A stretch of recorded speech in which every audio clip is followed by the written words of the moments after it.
Dober dan od srede do srede, kolega Markeš. Pozdrav sem.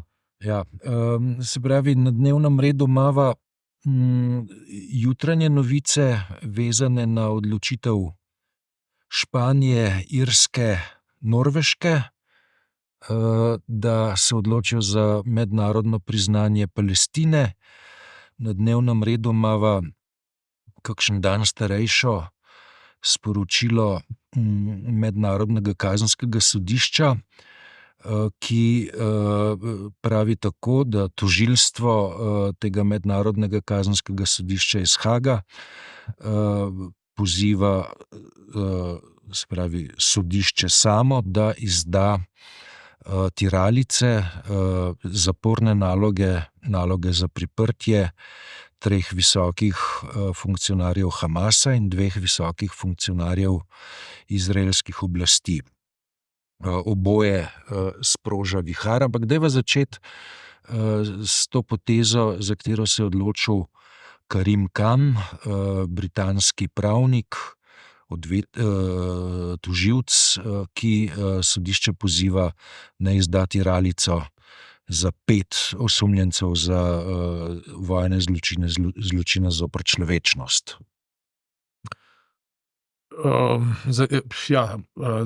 Za mnenje me sprašuješ. Da. Ja, mislim, jaz bi to z odprtim rokami in srcem pozdravil, ker kaže na dejstvo, da še obstaja neka mednarodna instanca oziroma moralna instanca, mednarodno pravo, ki se sklicuje na kriterije, v katero vstavljaš formule A, B, C, ne Izrael ali pa Hamas ali pa kaj, ampak enostavno dejanja.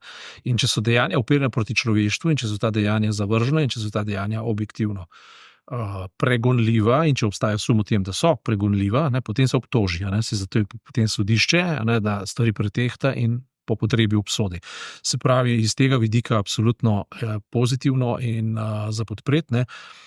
Rekel bi, da celo nekoliko pozno, zato ker ne glede na to, ali na koncu koncev kvalificiraš dejanje Izraela v Gazi kot genocid, dejanje Hamasa v Izraelu definitivno je bilo kvalificirano kot terorizem, in preganjano v enem paketu pač po ključu zločina. In Izrael, se pravi, govorimo zdaj pač o sionističnem delu vlade, se pravi o Netanjahu et consortes, je žaljivo že to, da jih nekdo sploh primerja z Hamasom. Tam si imel en zanimiv pridevnik. Govoril si o moralni instanci. Govoril si o moralni instanci, pravo je pa, pravi, pravosodne inštitucije so pa pravne inštitucije.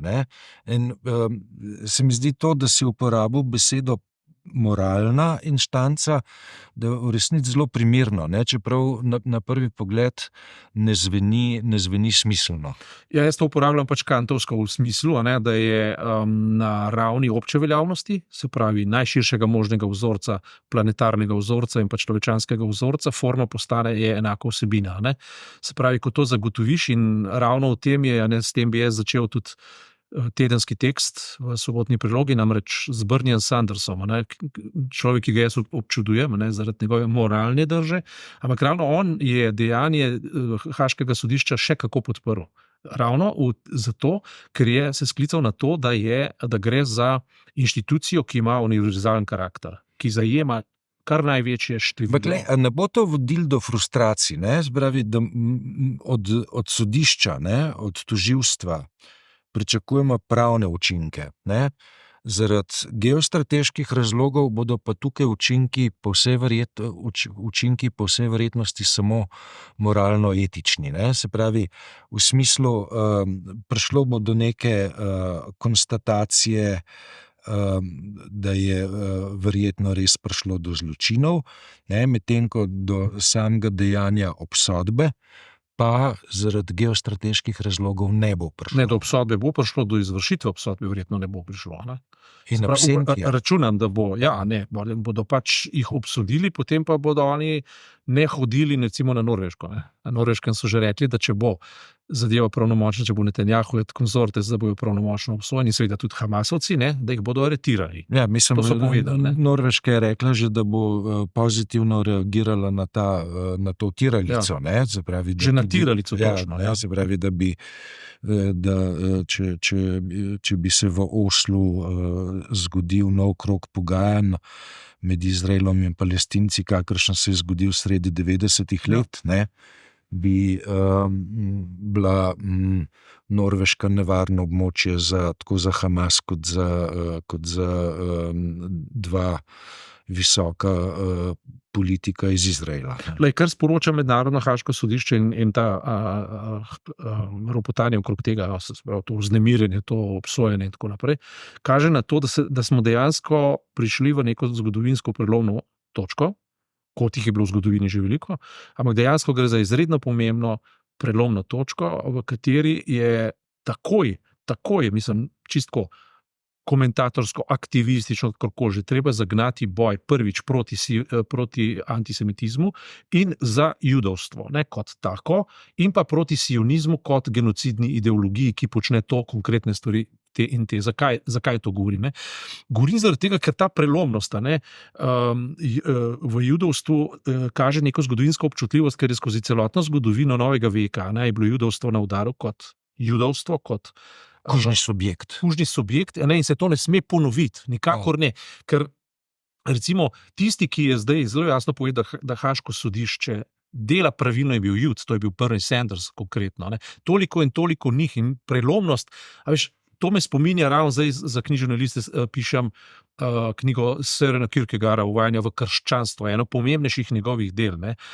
In to je on napisal, mislim, tam 1850, nekaj tazga, nekje okrog Marksa. Marks je tudi eden od velikih teoretikov tega, kar se zdaj dogaja v zvezi z kapitalom.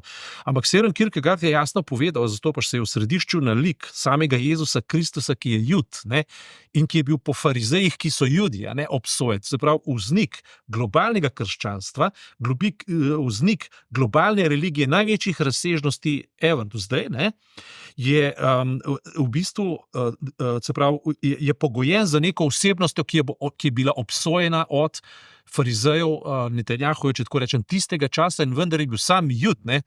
Se pravi, ne smemo pasti na to finto, ne, da bi zdaj zamešali nacionalnost z vsebinskostjo.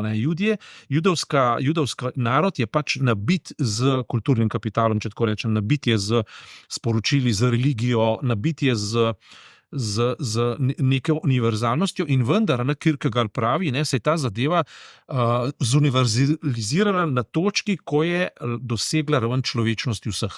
Okay. Greva še razkriti poslovne skrivnosti, se pravi, na temo situacije v Izraelu, pa trend znotraj izraelske družbe bo za soboto napisal Branko Soban. Ja.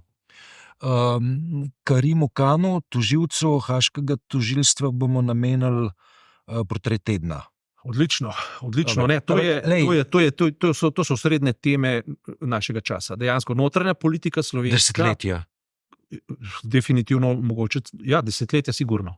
Ali prve polovice 21. stoletja. Jaz bi rekel, da je to v bistvu nastavek za 22. Ne? Skratka, ne da se povedati, kako zelo pomembni so ti trendi, recimo, če vzamemo zdaj Združene države Amerike, ki grejo v neke vrste izolacionizem. Ne. Jaz sem že enkrat tukaj za to mizo rekel, da bi bilo bolj pošteno, če bi namesto Bidena in Trumpa na predsedniške volitve spustili še Netanjahuja, pa ne on zmaga, da ne bo politika sionistična v Ameriki vodena iz ozadja, ampak iz ospredja, tako kot se spodobi, ne iz kapitala, ker zdaj so Američani praktično žrtve posiljevanja tistih, ki ustoličujejo predstavniško demokracijo mimo volje ljudi, z manipulacijami in z kapitalom. Ne. Ampak tisto, kar je pa strašljivo, na kar Bernie Sanders opozarja, je pa to, ne, da Joe Biden in Blinken kot zunanji minister zdaj grozijo, ne, da bodo nehali financirati Združene narode in se zgražajo z velikimi besedami nad mednarodnim haaškim sodiščem, češ, zato pač, da to pa ne morejo oni zdaj enačiti Hamasa pa Netanjahuja, pa oziroma demokratičnih institucij, demokratične ureditve neke države. Ne. Mislim, se je bila, oprosti, ampak nacistična Nemčija je bila demokratično urejena in izvoljena. Kdo pravi, da ne? se bila le spodkopana z mehanizmi notranjih manipulacij demokracije. Ne? In to, da grozijo, da pač ne bodo priznali nekega dela, recimo Haškega sodišča in da bodo nehali financirati Združene narode. Ne? Jaz bi rekel, kar naredijo. To je nekaj podobnega, kot slovenski zdravniki grozijo, da bodo šli ven iz Slovenije. Pa pejte, ne. Ja. Pač bo treba sisteme na novo postaviti. Združeni narodi so dejansko zdaj paralizirani po tistih, ki vlagajo veto ne po kriterijih argumentov, ampak po kriterijih moči, ki stoji za njimi. Za Združene narode omenjaš dvigava slovesno zastavo. Današnji dan je obletnica slovenskega vstopa v Združene narode. Ja. In prav na obletnico slovenskega vstopa v Združene narode je ta multilateralna inštitucija pod zelo hudim pritiskom, vprašanjem in tako naprej. Za še eno medklico, ne vem, zakaj Slovenija ne gre v skupino z Nizozemsko, z Španijo, z Irsko. Slovenija se je pa odločila, da bo iz vprašanja priznanja izvedla proces. Postopek in iz današnjega sporočila predsednika vlade Roberta Goloba izhaja, da je Slovenija v procesu. Kako pa se bo ta proces zavrtel, pa kdaj se bo zavrtel, pa koliko časa bo to vrtenje trajalo, je pa pač drugo vprašanje. Ampak zdaj tako, na neki točki mora slovenska vlada predlog za priznanje Palestine poslati v državni zbor, potem se v državnem zboru na to temo sestane pristojni odbor, ki se ukvarja z mednarodnimi odnosi in zadevami, in potem pride vse skupaj, tako kot jaz razumem proceduro, na plenarno zasedanje, kjer se o tem glasuje. Kaj stori, da je Slovenija ta trenutek v procesu in ne v priznanju? Kaj stori? Odkot to mecanje? Mislim, to je pa, se mi zdi, se da razložiti tudi s filozofskimi kategorijami. Veš, je bolj pomemben cilj, torej priznanje ali pot. Jaz mislim, da se to da razložiti izključno z dolarskimi. Dober je. Outrageous je beseda, ki je uporabil ameriški predsednik Biden, ko je komentiral odločitev haaškega tožilca Kana. Outrageous je to, kar on počne. On kot veren katolik s to mantro je hotel zmagati. Ni jokal za materami in otroci v Gazi, ki so umirali, ampak bil je pa popolnoma pretresen, ko je nekdo ustrelil Fica. Se pravi, kar je narobe, seveda, ampak kljub vsemu je to nekdo, ki je podobno kot Orban, podobno kot Janša, ukinjal demokracijo na nek način ali pa kanaliziral čudne vode. Vsaka izgubljeno življenje je tragedija, ampak ne vem, zakaj bi bilo v primeru Fica outrageous, v primeru palestinske matere pa to niti ni genocid, ampak je malo ponesrečeno pretiravanje v obrambi pred Hamasom. Joe Biden, jaz sem videl en skeč, ko se Trump dela iz njega norca, ki ne ve, najprej pove, kako na svetu je, potem pa ne ve, ki je izhod, pa se v zastavu zaleti tako kot en robot, veš, ki čisti tla. In jaz se bojim, oziroma jaz napovedujem, da bo, če bosta ona dva pač favorita, da bo Trump zmagal, in mnogi, mi se pogovarjali ljudi, ki živijo v Ameriki, povedo, da ne glede na to, da je Trump nesprejemljiv, je boljše, kot da Biden zmaga. Zaradi tega, ker Trump, tako kot zdaj kaže, bo pa vendarle vojno v Ukrajini ukinil relativno hitro. Medtem ko v Gazi pač ne bo, zaradi tega, ker je pod istim lobijem kot pa Joe Biden. Ampak ta outrageous je res outrageous, ampak v obratno smer.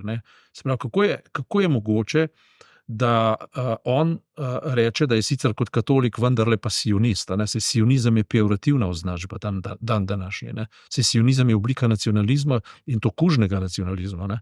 Sionizem je nekaj, kar najbolj škoduje judovstvo in se moramo mi vsi postaviti za judovstvo odprtega tipa.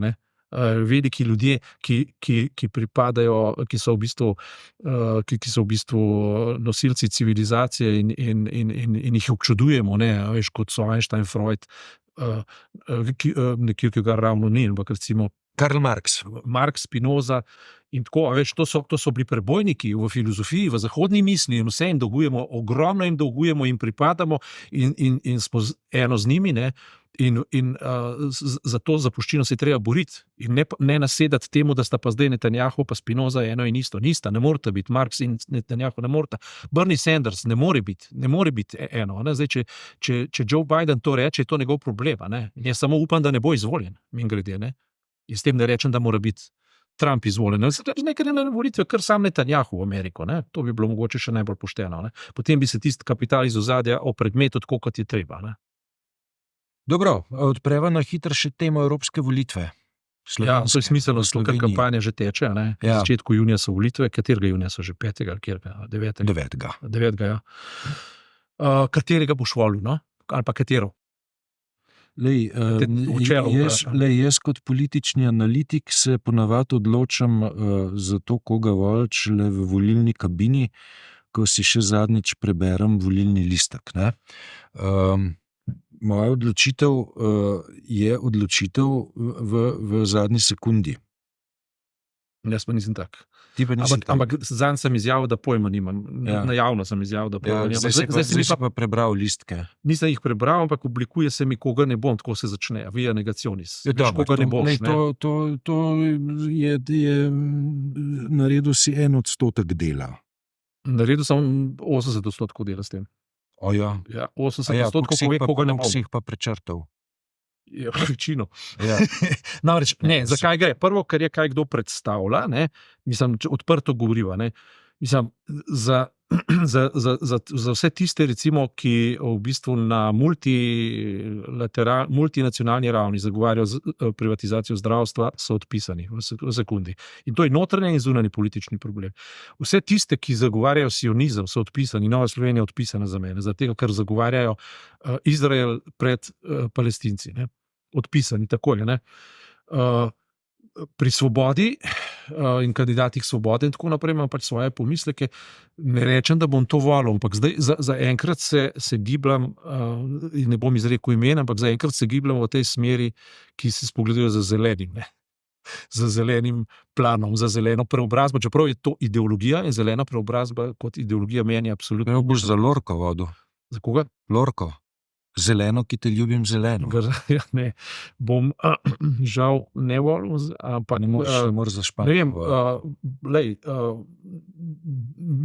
mislim, da se bom v tej smeri gibal, nisem pa še zadnje povedal, ne? Ampak glede na to, da najni gledalci od naja pričakujejo direktnost, neposrednost, pričakujejo včasih celo, da se izjasniva o nečem, ne? Veš, da je to približe k temu, bo pa še čas povedati. Jaz mislim, da pričakujejo od naju samo to, da dava na mizo material, ki jim omogoča, da sami pridejo do razmislekov, morda tudi do odločitev. To je itak. Jasno, ne se to, če rečeš, jaz funkcioniram ali pa želim funkcionirati tako, da če jaz povem, kako je, svoje prepričanje, ne, absolutno ne predpostavljam, da ga mora pa eden za to prevzeti. Ne. Jaz pričakujem od svojega sogovornika in od svojih sogovornikov, to sem se v življenju naučil, od svojih obdobij fanatizma do svojih zrelih obdobij, kolikor bom sploh kdaj zrel, ne. Argumenta, ne? Moč argumenta, in pa to, da se lahko kljub temu, da se ne strinjamo, pogovarjamo. Ne? Vendar je pa meja, preko katere pa ne gremo, in to so temeljne človekove pravice. To, kar se dogaja v Gazi, za mene je absolutna ločnica in meja. Ne? Pa ne zato, ker je to Palestina, pa ne zato, ker je to Izrael, zato, ker se pobija otroke, ker se pobija ženske in ker se to dela na genocidno preračunljiv način. V notranji politiki, to, kar se je dogajalo s tem, s požarjevino, pa to, kar je Janša počel z neusmiljene diskvalifikacijami, z širjenjem laži, za katere vedo delaš, je za mene točka, preko katere se ne gre in iz katere se nazaj nikoli več ne pride. To povem jasno in odkrito. Vse ostalo je pa predmet debate, vendar na osnovi ustave, temelj človekovih pravic, vrednot človeštva in morale, ki se porodi pač iz zakona človeštva. To je to. Kolega Markeš, hvala za tokrat. Čez en teden nadaljujeva najino debato. Tako je.